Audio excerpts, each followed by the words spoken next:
So when I was really, really sick and my gut was just completely destroyed, I had leaky gut, I had SIBO, I had candida, I had all these things.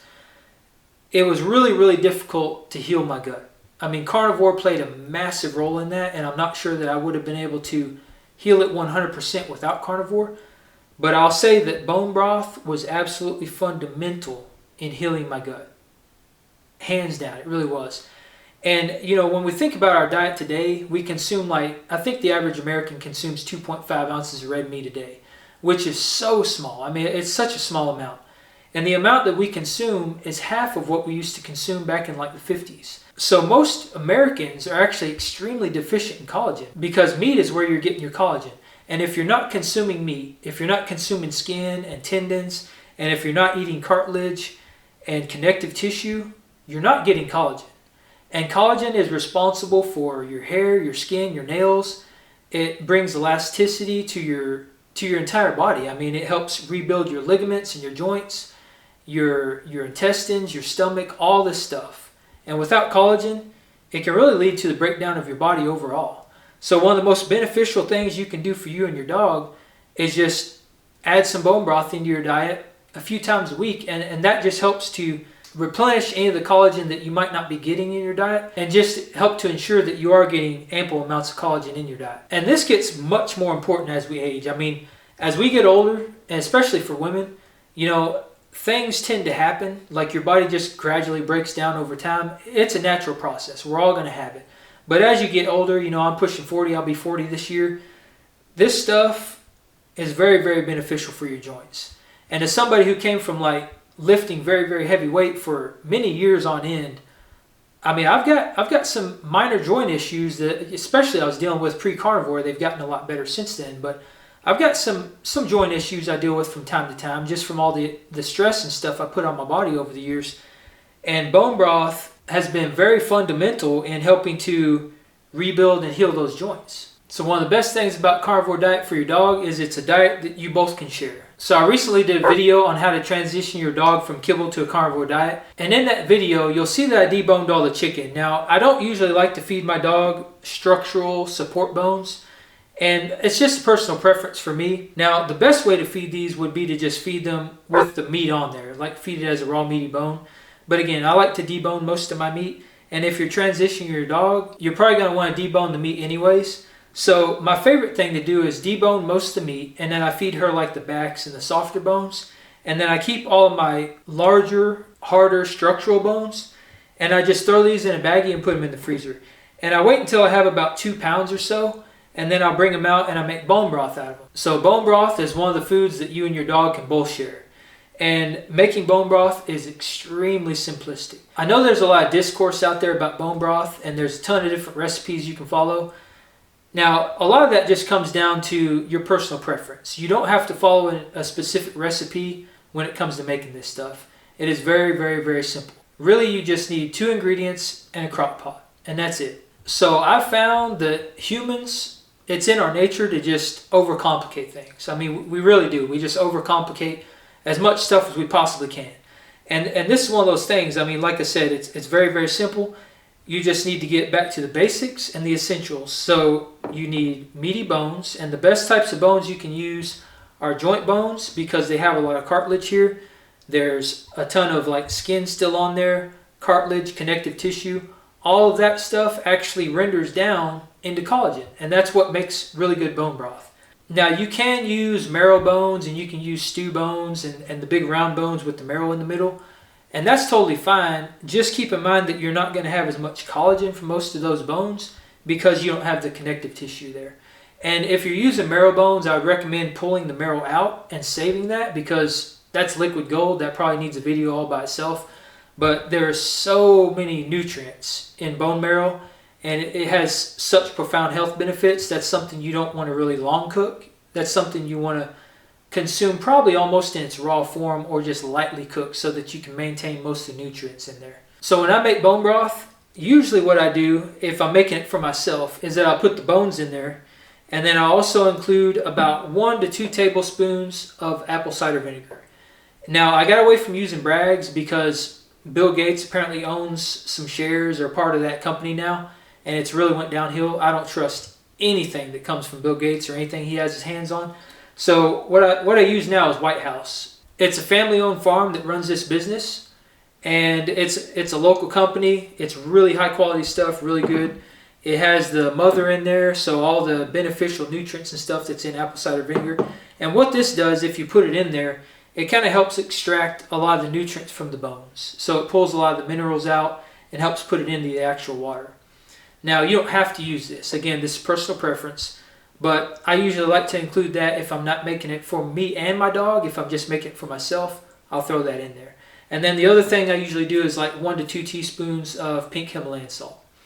Now, since I'm making this for my dog and for me, I'm not going to include these two things. I'm just going to go down to the bare bones, and I'm doing the bones with the connective tissue, and I'm doing water. Now, another thing about water, modern water, tap water, is not very good for your health. There's so much stuff in there now. We're talking like pharmaceuticals, drugs, there's anti-biological agents like pesticides and herbicides in there now, PFAs, all this really, really bad stuff's finding its way into our tap water. So I use natural spring water, and that's it. I mean, literally, I just put the bones in the crock pot, fill it up about a ½ inch from the top, and then turn it on and let it go. So when it comes to how long to cook this, I find that 16 to 24 hours is a sweet spot.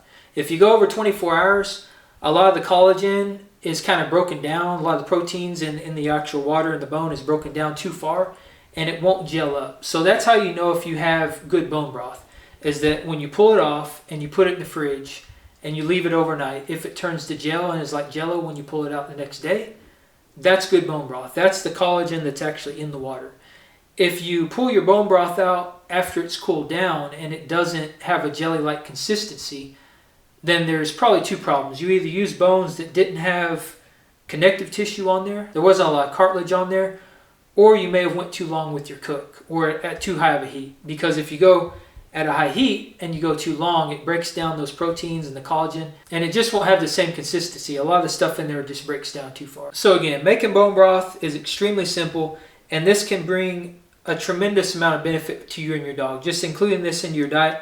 And what I usually like to do is, like when I feed my dog, I'll make a huge pot of this stuff and I put it in the freezer, and I'll just pull some out and I heat it up on the stove. I'll throw some meat chunks in there and I get it boiling, and I'll just dump some bone broth over every single one of her meals right before I feed it to her. Because I feed my dog raw and the meat's not really heated up, I usually try and bring it to room temperature. And then when I dump the bone broth over there warm, it kind of brings it up to right about body temperature, actually. And I feel like that's kind of a good way also to kind of mimic their natural diet, because they'd be consuming meat that would be warm and not really cold. So it's just a really good way, again, to add extra collagen in there without adding additional bones, and to kind of add some variety to the food and kind of warm it up. So the way I normally make this, and again, since I'm making this for my dog and I, it's just going to be bones, water, and crock pot. So I'm just going to take my bones, I'm going to dump them in here. These are all the ones I've been collecting. Again, these are all leg bones from chicken leg quarters. So these would be the bones from like the drumstick and the upper part of the leg. And then I also have the really sharp bones. These are the bones I don't like feeding because they pose a potential hazard to your dog.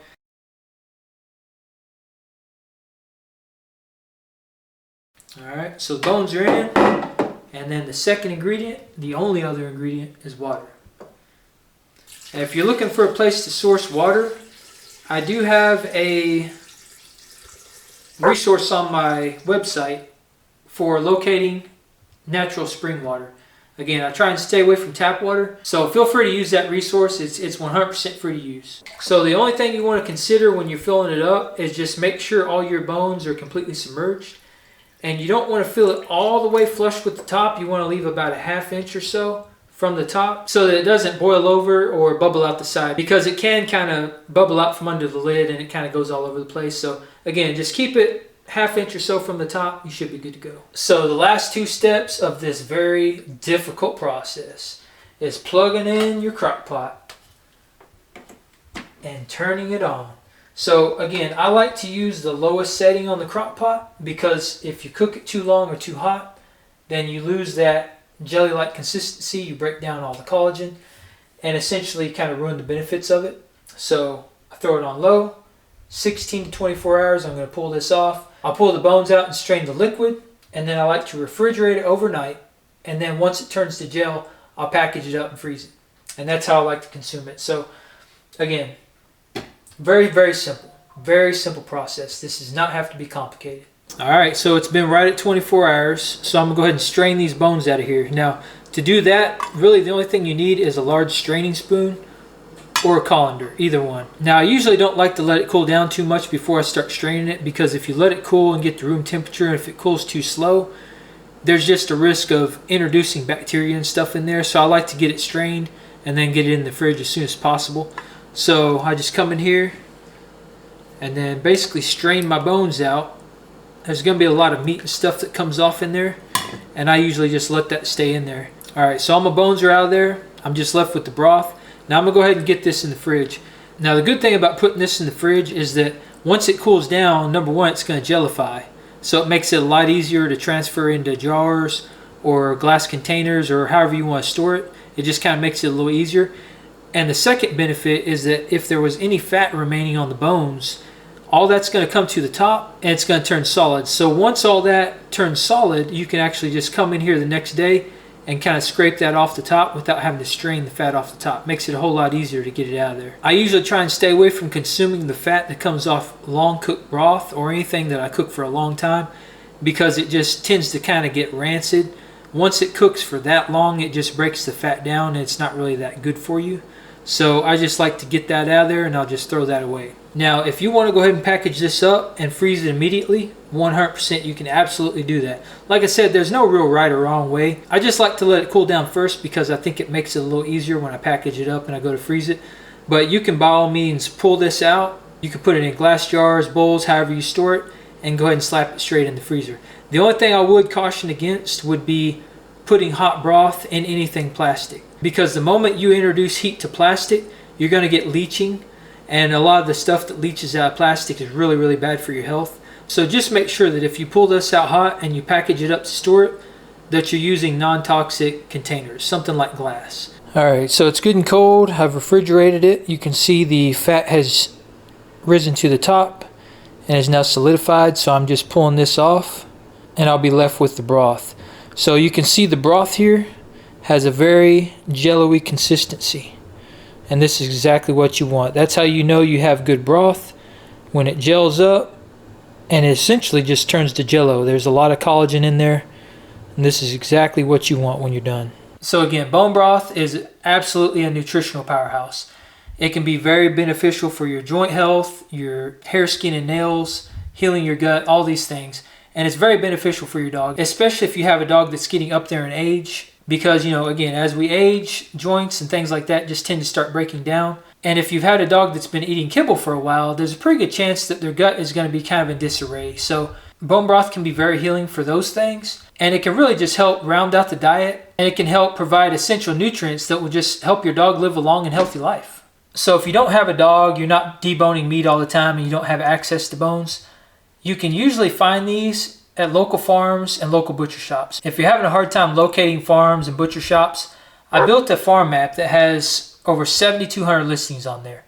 And they're all local farms, local butcher shops, all over the United States. It's 100% free to use. You can go to my website and browse your area and see if you can find something. And like I said, most of these farms, most of these butcher shops are going to have bones that you can use for this very purpose. So I really hope you got some value out of this, and this kind of showed you how simple things can be. Again, nothing has to be complicated. Sometimes it's as simple as getting back to the basics, focusing on real whole foods and just cutting out all the processed garbage. If you can do that, your health's going to improve by default. And this is a very, very easy way to do that. So let me know if this is something you plan to add to you and your dog's diet. So I hope you got some value out of this, and if you did, feel free to like, subscribe, join the Apex Tribe, and I'll see you in the next one.